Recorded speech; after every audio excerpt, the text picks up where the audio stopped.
Avez-vous déjà eu l'impression d'être incompris, comme si le monde ne vous saisissait pas vraiment? Imaginez-vous à la place de Job, un homme qui perd tout, pour ensuite faire face à l'incrédulité glaciale de ses amis. Ou pensez à Cyrano de Bergerac, ce bretteur éloquent dont les mots conquièrent les cœurs, mais dont le visage l'éloigne de l'amour qu'il désire tant. Et si leurs épreuves détenaient la clé pour révéler quelque chose de profond en nous? L'histoire de Job est celle d'une souffrance immense. Il perd sa richesse, ses enfants, sa santé, et comme si cela ne suffisait pas, ses amis, au lieu de le réconforter, l'accusent d'avoir commis des fautes. C'est une arme à double tranchant de perte et d'incompréhension.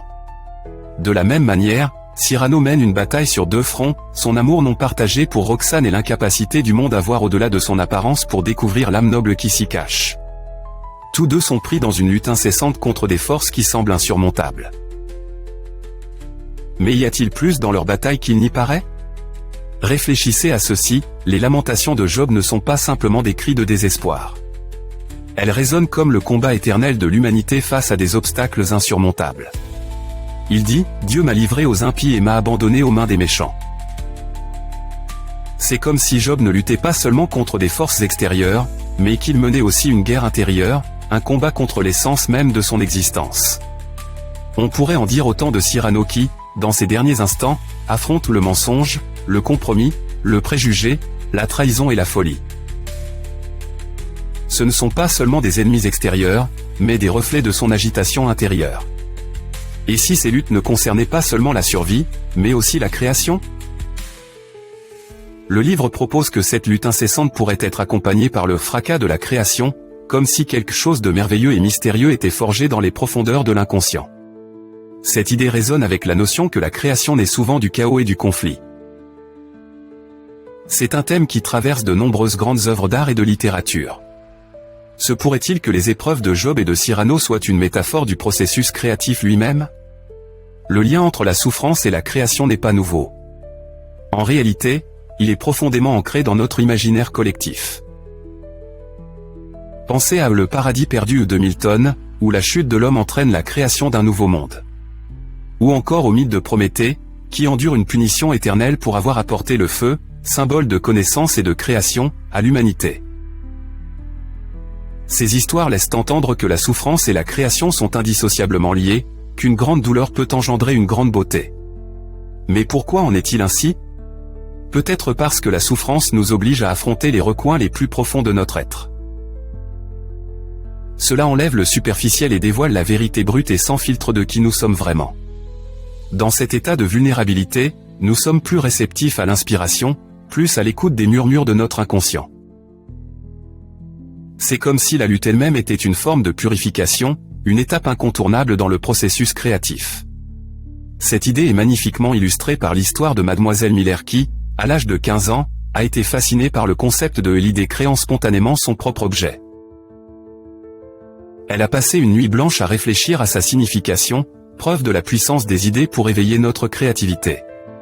Son expérience nous rappelle que créer ne consiste pas seulement à apporter quelque chose de nouveau dans le monde, mais aussi à nous transformer nous-mêmes au passage. Le livre établit également un parallèle fascinant entre la perte du paradis par Job et le sentiment de Miss Miller d'avoir perdu quelque chose lié à la tentation. Cela nous rappelle que la création implique souvent un sacrifice, un lâcher-prise de l'ancien pour faire place au nouveau. Ce thème résonne dans l'histoire de Faust, qui sacrifie son âme pour la connaissance et le pouvoir, mais trouve la rédemption à travers ses créations. Et Cyrano alors? Son combat ne se limite pas à l'amour, il s'agit aussi de la quête de vérité et d'authenticité.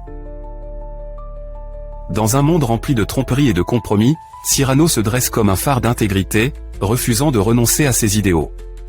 Son combat ne se limite pas aux ennemis extérieurs, mais s'étend aussi aux démons intérieurs du doute et du désespoir. Dans ce contexte, le combat de Cyrano est une sorte de création intérieure, une forge de soi-même à travers les épreuves de l'adversité. Se pourrait-il que cette lutte cachée, ce combat contre des obstacles insurmontables, soit la clé pour libérer notre potentiel créatif? Se pourrait-il que les épreuves qui nous mettent à l'épreuve, qui nous poussent dans nos retranchements, soient en réalité les moteurs de nos plus grandes réussites? Le livre propose cette idée, que c'est dans le creuset de la souffrance que nous découvrons les germes de la création. Cette idée est à la fois valorisante et pleine d'humilité. Elle nous rappelle que nos luttes ne sont pas vaines, qu'elles servent un but plus grand. Elle nous pousse à accepter notre douleur, à la voir non pas comme un fardeau, mais comme une chance de grandir et de nous transformer. Cela nous invite à regarder au-delà des apparences et à découvrir les profondeurs cachées en nous. Alors, la prochaine fois que vous vous retrouvez en pleine épreuve, pensez à Job et Cyrano. Souvenez-vous que leur combat n'était pas seulement une question de survie, mais de création. Et peut-être, juste peut-être, découvrirez-vous que vos propres luttes sont la clé pour libérer quelque chose d'extraordinaire en vous. Réfléchissez à la nature de cette libération, cette transformation alchimique de la souffrance en création. Ce n'est pas simplement une expérience passive, cela exige une participation active, une volonté de faire face à l'obscurité avec courage et résilience.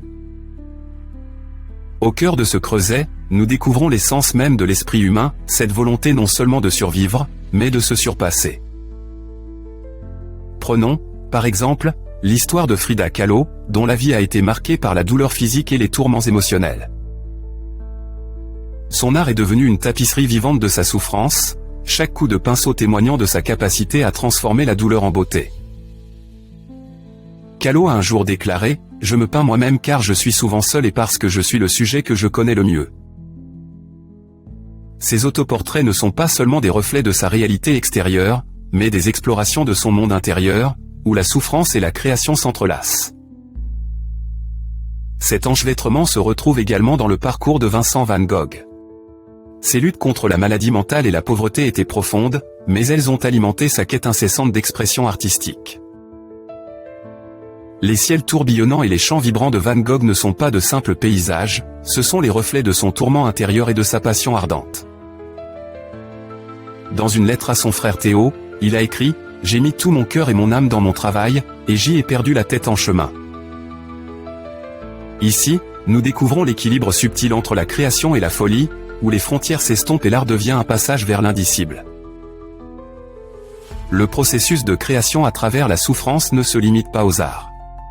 Pensez au domaine scientifique, où des figures comme Marie Curie ont défié les normes sociales et affronté des pertes personnelles dans leur quête de savoir.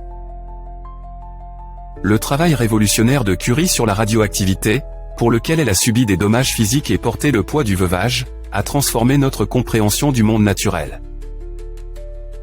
Sa persévérance face à l'adversité illustre parfaitement comment la souffrance peut être un moteur d'innovation et de découverte. Même en littérature, on trouve des auteurs comme Sylvia Plath, dont la poésie confessionnelle exprime les profondeurs de son désespoir tout en éclairant la condition humaine. L'œuvre de Plath dévoile le paradoxe de la création, en exprimant notre souffrance, nous pouvons atteindre une forme de catharsis et de connexion. Son poème Lady Lazarus évoque cette renaissance à travers la souffrance, capturant l'essence de renaître de ses cendres. Et pourtant, au cœur de ces récits, une question essentielle se pose, comment pouvons-nous exploiter ce pouvoir transformateur de la souffrance sans nous laisser engloutir par ses profondeurs ? La réponse pourrait résider dans le concept de résilience, cette capacité non seulement à résister à l'adversité, mais aussi à en tirer un sens profond. La résilience est le fil conducteur qui tisse ensemble les histoires de Job, de Cyrano et de tant d'autres, offrant la force de continuer et de se réinventer. En développant notre résilience, nous sommes invités à entrer en contact avec notre souffrance, à en explorer les contours et à en tirer des leçons. Ce processus demande de la vulnérabilité, une volonté d'affronter nos peurs et nos incertitudes. C'est dans cet état de vulnérabilité que nous devenons le plus réceptifs à l'inspiration, laissant les murmures de la créativité émerger. De plus, ce voyage n'est pas un chemin que nous empruntons seuls. Tout comme Job a trouvé du réconfort dans sa compréhension ultime de la sagesse divine, et Cyrano dans son engagement inébranlable envers la vérité, nous aussi pouvons trouver du soutien dans la communauté et les liens qui nous unissent. Partager nos défis et nos réussites avec les autres peut offrir de nouvelles perspectives, encourager l'empathie et éveiller la créativité qui sommeille en chacun de nous. En acceptant la souffrance comme un moteur de création, nous rendons hommage à la complexité de l'expérience humaine. Nous reconnaissons que la douleur et la beauté ne s'excluent pas mutuellement, mais s'entrelacent dans une danse qui façonne notre existence même. Alors, face aux défis inévitables que la vie nous réserve, Souvenons-nous des leçons de ceux qui nous ont précédés. Puisons notre force dans leurs histoires et reconnaissons que, dans le creuset de la souffrance, nous avons le potentiel de forger quelque chose d'extraordinaire.